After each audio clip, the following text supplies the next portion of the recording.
আমরা সবাইকে ছাতা, হাফ লিটার করে একটি করে বোতল, স্যালাইন ওয়াটার এবং আমাদের পানি খাবার জন্য আমরা প্রত্যেকটি ওয়ার্ডে 3টি করে আমরা পানির ট্যাঙ্কি দিয়েছি। এছাড়াও আমাদের যে ক্যানন যেটা আছে মিস্ট, ওই মিস্ট আমরা ছড়াচ্ছি। তার সাথে সাথে কিন্তু গতকাল বৃষ্টি হয়েছে, আজকে কিন্তু রৌদ্র।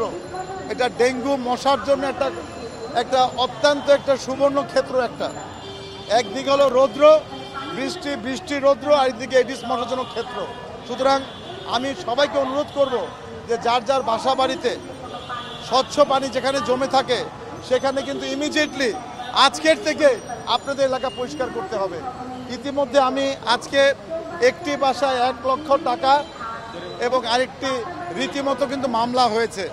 তা আমরা চাই না কারো বাসায় মামলা করতে বা কোনো জায়গায় জেল জরিমানা করতে, কিন্তু যদি এডিস মশা যদি পাই তাহলে তো অবশ্যই আজকে কিন্তু ম্যাজিস্ট্রেট আমাকে জানিয়েছে যে আজকে 1 লক্ষ টাকা আজকে ফাইন হয়েছে। আমি অনুরোধ করব নগরবাসীকে, আপনারা সকলে এগিয়ে আসুন।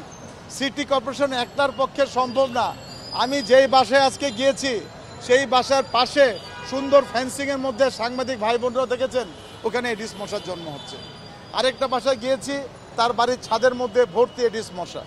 আমি মনে করি যার যার বাসা বাড়িতে অবশ্যই তাকে সেই দায়িত্বটা নিতে হবে। আপনি সব ছাদে খবর নিতে পারবেন না, এটা মানুষ এখনো সচেতন হচ্ছে না কেন? এই সমস্যাটা আসলে কাটাবো কিভাবে? আমি কিন্তু বারবার বলছি জনগণকে সচেতন হতে হবে, জনগণকে এগিয়ে আসতে হবে। অনেকে বলছে আমি ফাইন কেন করছি, আমরা ফাইন ছাড়া তো আর কোনো গতি দেখছি না। তো আমরা আজকে যে বাসায় ফাইন করলাম 1 লক্ষ টাকা, উনি কিন্তু এতক্ষণ আমার পিছনেই ঘুরে করে দেন। তো এখানে ক্ষমা করার তো কিছু নেই। তো আমি মনে করি আমি কিন্তু একটা ড্রোন এনেছি। এই ড্রোনের মাধ্যমে আমরা কিন্তু বিভিন্ন বাসার ছাদের মধ্যে কোথাও কোথাও পানি জমে আছে ওটা কিন্তু দেখছি। অনেকে বলছে ড্রোন দিয়ে মশা মারছে, আমি কিন্তু ড্রোন দিয়ে মশা মারছি না। আমি ড্রোন দিয়ে দেখছি যে ছাদের উপরে কোথায় লার্ভা জমে আছে। এই মুহূর্তে আমাদের গতকাল বৃষ্টি, আজকে রৌদ্র, এটি একটি ভালো ক্ষেত্র এডিস মশার জন্য।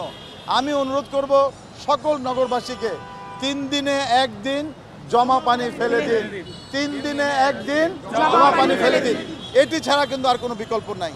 এছাড়াও আমাদের সিটি কর্পোরেশন থেকে আমরা নিজেরাই মসকিউটো ট্র্যাপের মাধ্যমে আমরা ট্র্যাপ বসিয়েছি সিটি কর্পোরেশন নিজে।